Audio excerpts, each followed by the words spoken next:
అందరికీ నమస్కారం. Sai Shanmukha trendy vlogs ఛానల్‌కి స్వాగతం. అతి పవిత్రమైన మాసం శ్రావణ మాసం. ఈ శ్రావణ మాసంలో శ్రీకృష్ణ జన్మాష్టమి ఎప్పుడు వచ్చింది? ఈ పండుగ ప్రాముఖ్యత ఏమిటి? ఈ వీడియోలో తెలుసుకుందాం. వీడియోని స్కిప్ చేయకుండా చివరి వరకు చూసి వీడియో నచ్చితే లైక్ చేయండి, షేర్ చేయండి. సాయి షణ్ముఖ ట్రెండీ వ్లాగ్స్ ఛానల్‌ని సబ్స్క్రైబ్ చేసుకోండి.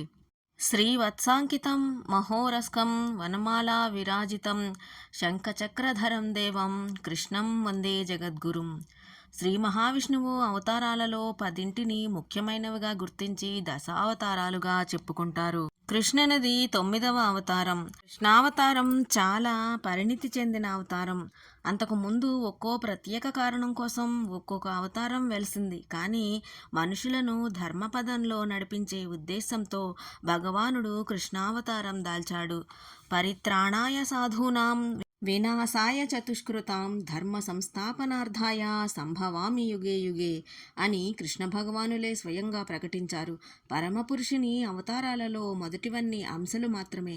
కృష్ణావతారం మాత్రం స్వయంగా భగవానుడే అని శ్రీమద్ భాగవతంలో చెప్పబడి ఉంది. మరే అవతారానికి భగవాన్ శబ్దం జోడించబడలేదు. శ్రీకృష్ణ భగవానుని మరో రకంగా తలచే అలవాటు కూడా లేదు. శ్రీకృష్ణ పరమాత్మ అనడం కూడా అందరికీ తెలిసిందే. అన్నింటికంటే మించి ఒక్క కృష్ణావతారాన్ని మాత్రం జగద్గురువుగా గుర్తించి ఆరాధించడం ఆచారమైంది. ఆయన ప్రపంచానికి ఆనాటికి ఏనాటికి పనికి వచ్చే జీవన విధానాన్ని బోధించిన పరమగురువు. అందుకే జగద్గురువు. భగవానునికి ఉండవలసిన లక్షణాలన్నీ మనిషిగా జన్మించి కూడా కృష్ణస్వామి ప్రదర్శించాడు. ఆయన అంశ మాత్రం అవతారం కాదు, పూర్ణ పురుషుడు. మొదట్లో చెప్పుకున్న శ్లోకాన్ని ఒక్కసారి గమనించండి. అందులో నెమలి పింఛం, వేణువు, గోవులు మొదలైనవేవీ కనిపించవు. శ్రీవత్సం, వనమాల, శంఖచక్రాలు మొదలైనవి గలవాడుగా కృష్ణుణ్ణి కీర్తించినట్లు గమనించగలం. ఇది శ్రీకృష్ణుని వర్ణనమా, సాక్షాత్తు విష్ణుమూర్తి వర్ణనమా? ఈ రెండు రూపాలలో భేదం లేదని చెప్పే ప్రయత్నమా? అమ్మా మన్ను తినంగానే శిశువునో యాకుంటినో వెర్రినో అంటూ తల్లిని ప్రశ్నించి పసిప్రాయంలోనే తన నోట్లో ఆమెకు 14 భువన భాండములు చూపించినవాడు శ్రీకృష్ణుడు. కౌరవ సభలో అర్జునునికి రథంలో, భీష్మునికి అంపశయ్య మీద విశ్వరూపం చూపించిన స్వామి శ్రీకృష్ణ పరమాత్మ. 2024 సంవత్సరంలో శ్రీకృష్ణ జన్మాష్టమి ఏ రోజున వచ్చిందో తెలుసుకుందాం. ఈ సంవత్సరం శ్రావణ మాసంలోని కృష్ణపక్ష అష్టమి తిథి ఆగస్టు 26వ తేదీ మధ్యాహ్నం 3:39 గంటలకు ప్రారంభమవుతుంది. ఈ తేదీ మర్నాడు ఆగస్టు 27 మధ్యాహ్నం 2:19 ముగుస్తుంది. అటువంటి పరిస్థితుల్లో 26 ఆగస్టు 2024నే కృష్ణ జన్మాష్టమి ఉపవాసం చేస్తారు. ప్రపంచంలో అధర్మం, పాపం పెరిగినప్పుడు ధర్మస్థాపన కోసం విష్ణువు భూమి మీద కృష్ణుడిగా అవతరించినందుకు చేసుకునే పండుగే శ్రీకృష్ణ జన్మాష్టమి. ద్వాపర యుగంలో కంసుని అరాచకాలు భూమి మీద పెచ్చుమీరినప్పుడు అతని నుంచి ప్రజలను విముక్తి చేయడానికి శ్రీకృష్ణుడు జన్మించాడు. శ్రీకృష్ణుడు దేవకీ గర్భంలో 8వ సంతానంగా మధురలోని చెరసాలలో జన్మించాడు. జన్మాష్టమి రోజు శ్రీకృష్ణుడిని పూజించటానికి అత్యంత పవిత్రమైన రోజుగా పరిగణించబడుతోంది. కృష్ణ జన్మాష్టమిని గోకులాష్టమి అని కూడా అంటారు. ఇది శ్రీ మహావిష్ణువు 10 అవతారాలలో 8వ అవతారం. 24 అవతారాలలో 22వది అయిన శ్రీకృష్ణుని జన్మదినాన్ని జరుపుకునే వార్షిక హిందూ పండుగ. కృష్ణ జన్మాష్టమి హిందూ మతంలో ముఖ్యమైన పండుగగా పరిగణించబడుతుంది. మన దేశంలో హిందువులు మాత్రమే కాదు, ప్రపంచంలోని అనేక దేశాలలో కన్నయ్య భక్తులు వైభవంగా కృష్ణ జన్మాష్టమిని జరుపుకుంటారు. ప్రతి సంవత్సరం భాద్రపద మాసంలోని కృష్ణపక్ష అష్టమి తిథి రోజున శ్రీకృష్ణ జన్మాష్టమి పండుగను జరుపుకుంటారు. శ్రీకృష్ణుని భక్తులు ఈ రోజు కోసం ఏడాది పొడవునా ఎంతో ఇష్టంగా ఎదురుచూస్తారు. ఈరోజు శ్రీకృష్ణుణ్ణి పూజించటం వల్ల ఆశించిన ఫలితాలు లభిస్తాయని చెబుతారు. జన్మాష్టమి రోజున కూడా జయంతి యోగం ఏర్పడుతుంది. అటువంటి పరిస్థితిలో జన్మాష్టమి రోజున ఉపవాసం ఉండటం ద్వారా శాశ్వతమైన పుణ్యాన్ని పొందవచ్చు. జన్మాష్టమి యొక్క ప్రాముఖ్యత. శ్రీకృష్ణుని బాలరూపాన్ని జన్మాష్టమి రోజున పూజిస్తారు. ఈ తేదీన కృష్ణుని జన్మదినం సందర్భంగా దేవాలయాల్లో వివిధ ప్రదేశాల్లో కీర్తనలు, భజనలు చేస్తారు. ఉపవాసం ఉండి స్వామివారికి సమర్పించిన ఆహారాన్ని ప్రసాదంగా తీసుకుంటారు. తరువాత మర్నాడు ఉదయం నుంచి నంద మహోత్సవాన్ని జరుపుకుంటారు. ఈ రోజున శ్రీకృష్ణుని బాల గోపాల రూపాన్ని పూజించటం వలన ఇంట్లో సంపద, శ్రేయస్సు పెరుగుతుందని విశ్వాసం. అలాగే శ్రీకృష్ణుని అనుగ్రహంతో కోరిన కోర్కెలు నెరవేరి 7 జన్మల పాపాల నుంచి విముక్తి లభిస్తుంది. అంతేకాదు కుటుంబంలో సుఖ సంతోషాలు ఉంటాయి. జన్మాష్టమి పండుగను ఎలా జరుపుకుంటారు? ఈ రోజున శ్రీకృష్ణుని భక్తులు రోజంతా ఉపవాసం ఉండి రాత్రి సమయంలో శ్రీకృష్ణుని పూజించి స్వామికి పసుపు, పెరుగు, నెయ్యి, గంగాజలం మొదలైన వాటితో స్నానం చేయించి తరువాత చందనం పూస్తారు. భక్తి పారవస్యంతో కీర్తిస్తారు. అనంతరం శ్రీకృష్ణుని ఆలయాలను అందంగా అలంకరించి భజనలు, కీర్తనలు చేస్తారు. ఈ రోజున శ్రీమద్ భగవత్పారాయణం కూడా జరుగుతుంది. జన్మాష్టమి పండుగ తరువాత మరుసటి రోజు ఉట్టికొట్టే కార్యక్రమాన్ని నిర్వహిస్తారు. ఈ రోజున ప్రజలు తమ ఇళ్లల్లో హరే కృష్ణ కృష్ణ కృష్ణ హరే హరే అని జపిస్తూ ఉంటారు. శ్రీకృష్ణ పరమాత్ముని జన్మ వృత్తాంతమంతా అద్భుతాలే. కంసుడు దేవకిని అత్తవారింటికి సాగనంపుతున్నాడు. పిచ్చివాడ, ఇంత ఆనందంగా తోబుట్టుని పంపుతున్నావు. ఆమె 8వ గర్భంలో పుట్టబోయే శిశువు నీ ప్రాణాలు తీస్తాడు తెలుసా అంది అశరీరవాణి. అక్కడి నుంచి అద్భుతాలు మొదలవుతాయి. దేవకీ వసుదేవులు చెరసాలలో బందీలవుతారు. 6 శిశువుల్ని వరుసగా కంటారు. వారినందరినీ కంసుడు అంతమొందిస్తాడు. 7వ గర్భంలో శిశువుని యోగమాయ తన శక్తితో గోకులంలోని రోహిణీ కడుపులోకి మారుస్తుంది. 8వ శిశువు స్వయంగా పరమాత్మ స్వరూపం. ధర్మ సంస్థాపనార్థాయ సంభవామి యుగే యుగే. అప్పటికే కంసుని రాక్షసత్వం తారాస్థాయికి చేరింది. కడమ రాక్షసులు కూడా కరాళ నృత్యాలు చేస్తున్నారు. అది మరి భగవానుడు దిగిరావలసిన సమయం. అందుకే ఆయన శ్రీకృష్ణ రూపంలో భూమి మీదకి అవతరించాడు. పోతన మహాభాగవతంలో వర్ణించిన కృష్ణ జన్మ వృత్తాంతం జగద్విదితం. భాగవతమంతా ఒక ఎత్తైతే కృష్ణ జననం, లీలలు, రుక్మిణీ కళ్యాణం ఒక ఎత్తు. ఇక్కడ మనం ఒక విషయం గమనించాలి. రామాయణం అంటే సంపూర్ణంగా రామావతారం యొక్క కథ. కృష్ణావతారం ఆ తర్వాత వస్తుంది.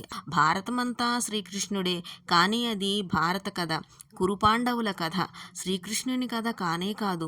ఇక భాగవతం అన్ని అవతారాల కథలను తనలో ఇముడ్చుకున్న సముద్రం. కానీ ఆ సముద్రంలో నుంచి కృష్ణావతార కథ మాత్రం అమృతంలా వెలికి వచ్చి మానవులను అమరులుగా మారుస్తుంది. భగవంతుడు ఈ భూమి మీదకి రావడానికి ఎంచుకున్న పద్ధతి ఎంత చిత్రమో గమనించండి. అది కంసుని చెరసాల. వర్షాలు కురుస్తుండే కాలం అది. కష్టపెడుతుందనుకునే అష్టమి తిథి రాత్రి సమయం. కానీ వచ్చేది పరమాత్ముడు గనుక అప్పటి వరకు కాలుష్యం యొక్క మూర్తిమత్వంగా నిలిచిన ప్రకృతి ఒక్కసారిగా నిర్మలమైంది. ఉప్పొంగి పొరలెను జలరాసులేడును దిక్కులు మిక్కిలి పిక్కటిల్లే అంటూ బమ్మెరపోతన వర్ణించిన ఆ వాతావరణం తెలుగువారి మనసులను వెలిగించింది. ఆ సమయంలో చంద్రునితో పాటే కృష్ణచంద్రుడు ఉదయించారు. శ్రీకృష్ణుని చంద్రుడిగా భావించడం దక్షిణ దేశంలో అలవాటు లేదు, కానీ ఉత్తర దేశం వారికి ఇది అలవాటు. శంఖ చక్రధారి, వనమాలా విభూషితుడు, శ్రీవత్సాంకితుడు శ్రీమన్నారాయణుడు చిన్నారి శిశువయ్యాడు. తల్లిదండ్రుల బంధనాలు అన్ని రకాలుగా తెగిపోయాయి. యమునమ్మ దారి వదిలింది. నల్లనయ్య నందునింటికి చేరుకున్నాడు. ఆ అయ్యకు పేరు పెట్టాలి. నల్లనివాడు నల్లనయ్య అంటే సరిపోదు. తల్లిదండ్రులు పాపం జానపదులు. అంతటితోనే ఆనందించి నల్లనయ్య అని పిలుచుకునేవారు. జాతకర్మ నామకరణం జరగాలి. ఆయన భగవానుడై ఉండవచ్చు. ఇప్పుడు పరమపురుషుడు గోపబాలుడైనాడు. అన్ని కర్మలు జరగవలసిందే. వసుదేవుడు అందుకే జ్యోతిష్య పండితుడైన గర్గమునిని పిలిపించాడు. తంతు రహస్యంగా జరగాలి. కంసునికి తెలిస్తే మళ్ళీ కథ మొదటికి చేరుతుంది. గర్గముని వచ్చాడు. నందుడు ఆనందంతో ఎదురేగి ఆయనను ఆహ్వానించాడు. నామకరణానికి పూనుకున్న గర్గునికి వడలు పులకించిందట. నారాయణ భట్టాద్రి రచించిన సంస్కృతి భాగవతం నారాయణీయంలో ఈ ఘట్టం చదివి ఆనందించవలసిందే. వెయ్యి కాదు, వేల వేల పేర్లు గలవానికి పేరు పెట్టడం అంటే మాటలు కాదు. ఎవరూ పేరు పెట్టకుండా ఉండాలి. స్థూలంగా చూస్తే కృష్ణుడంటే నల్లనివాడు. సూక్ష్మంగా చూస్తే కృష్ అనే ధాతువునకు చిరత్వము, చిదానందము అనే అర్థాలు ఉన్నాయట. వాటికి నకారం చేర్చబడింది. దానికి ప్రపంచంలోని పాపాలను రూపుమాపడమనే అర్థం వస్తుందట. తల్లిదండ్రులకు మీ బిడ్డడు మామూలు వాడు కాడని సూచనప్రాయంగా చెప్పి గర్గముని ఈ పేరు పెట్టాడు. అన్నకి రాముడని పేరు, కృష్ణునికి వాసుదేవుడని, మరొకటని ఎన్నో పేర్లు పెట్టారు. ఈనాటికి నామకరణం నాడు, తొట్టెలో వేసిన నాడు పిల్లలకి రకరకాల పేర్లు పెట్టడం తెలిసిందే. మొత్తానికి కన్నయ్యను సంసార సాగరం దాటించే నావగా సూచించాడు గర్గముని. మువ్వలందియలు గల్లు గల్లుమంటూ మోకాళ్ల బలంతో దోగాడే వయసులోనే ఈ బిడ్డడు మామూలు వాడు కాడనిపించే విధంగా లీలలు చూపించడం మొదలుపెట్టాడు బాలకృష్ణుడు. కృష్ణలీలలు ప్రత్యేకంగా చెప్పుకోవలసిన కథాంశంగా మారిపోయాయి. వెన్న దొంగిలించాడంటారు, అందులోనూ పరతత్వం ఉందంటారు. ఆకతాయి పిల్లవాడిగా పేరు తెచ్చుకున్నాడు. తల్లి రోట కట్టాలని ప్రయత్నించింది. ఈ ఘట్టం గురించిన కథ చాలా గొప్పగా వర్ణించబడి ఉంది. రోటిని తనతో లాగుతూ వెళ్ళి కృష్ణుడు చెట్ల రూపంలో ఉన్న రాక్షసుల్ని పడగొట్టాడనేది ఎక్కువ ప్రచారంలో ఉంది. తాటిని గురించిన కథ మరింత బాగుంటుంది. అమ్మ తెచ్చిన తాడు నడుము చుట్టూ తిప్పితే 2 అంగుళాలు తక్కువైందట. ఆమె మరో ముక్క తెచ్చి దానికి జోడించింది. అయినా మరో 2 అంగుళాలు తక్కువైందట. తాటిని ఎంత పొడుగు చేసినా కృష్ణుని బొజ్జకు సరిపోలేదట. చివరకు కృష్ణుడు తల్లి మీద దయతలచి కట్టనిచ్చాడట. పరమాత్ముడు పాసము గలవారికి లొంగడు. అటువంటిది తల్లి పాసానికి మాత్రం తలవంచాడని కథ సూచిస్తుంది. నిప్పును దాచటం వీలు కాదు. అటువంటిదే కృష్ణుని తత్వం. అతడిని దాచడం ఎవరికి వీలవుతుంది? ఇక అతని మీదకు రాక్షసులను ప్రయోగించడం మొదలుపెట్టాడు కంసమామ. ధేనుకాసుర, శకటాసుర, అఘాసురుడు మొదలైన వారంతా బాలకృష్ణుని చేతిలో ప్రాణాలు కోల్పోయి వైకుంఠం పొందారు. కాళీయమర్ధనం, గోవర్ధనగిరిని ఎత్తడం వంటివి కృష్ణుని లీలా విశేషాలలో పేరెన్నికగన్నవి. అయితే పెరుగుతున్న కొద్దీ కృష్ణుని ప్రేమతత్వం ప్రకాశిస్తుంది. రాధామాధవుల ప్రణయం జగత్తుకే ఆనందదాయకం. ఆయనకు అష్టమహిషులు. వారిలో ఒక్కొక్కరిని పెండ్లాడిన తీరు అదొక ప్రత్యేక కథ. సమంతకమణి వృత్తాంతానికి దానితో పాటే సత్యభామా జాంబవతులను కృష్ణుడు చేపట్టిన కథకు ఈ కథలన్నింటిలోకి ఎక్కువ ప్రాముఖ్యత ఉంది. రాధాతత్వం ప్రకృతి, పురుషభావానికి పరాకాష్ట. ఆయన 16,000 గోపికలకు ప్రాణనాథుడు. గోపికలు శ్రీకృష్ణుని యందు ప్రేమగల జీవులు. వారు గత జన్మలో ఋషులు, మునులు. వారిది కేవలం శరీరగత శృంగారం దృష్టి కానే కాదు. మామూలు మనిషికి తెలిసిన ప్రేమకు పరాకాష్ట లైంగికానందం ఒకటే. అంతకు మించి ఆలోచించటం మనిషి అనే స్థాయి నుంచి కొంచెం ఎదిగిన వారికి మాత్రమే వీలవుతుంది.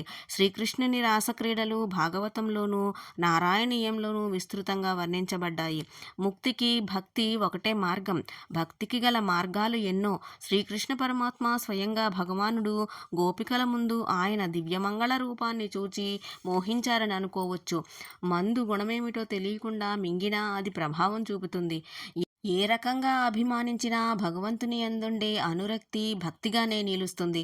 మన్మధుడు ఈ రకంగా గోపికలకు ముక్తి మార్గం చూపించాడనే భావం నారాయణీయంలో కనబడుతుంది. కృష్ణతత్వం సముద్రం లాంటిది.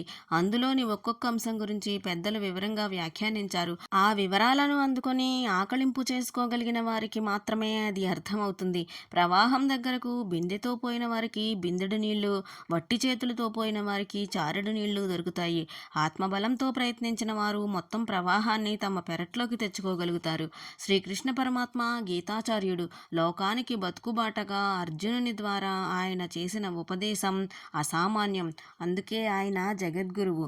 ఫలం అడగకుండా నీ పని నీవు చేస్తూ పోవాలని ఆయన చేసిన ఉపదేశం నేటికి ఏనాటికి మనందరికీ ఆచరణీయం. మనం చేసిన పని మంచిదే అయితే దాని ఫలితం ఏదో రూపంలో ఏదో ఒకనాడు మనకే అందుతుంది.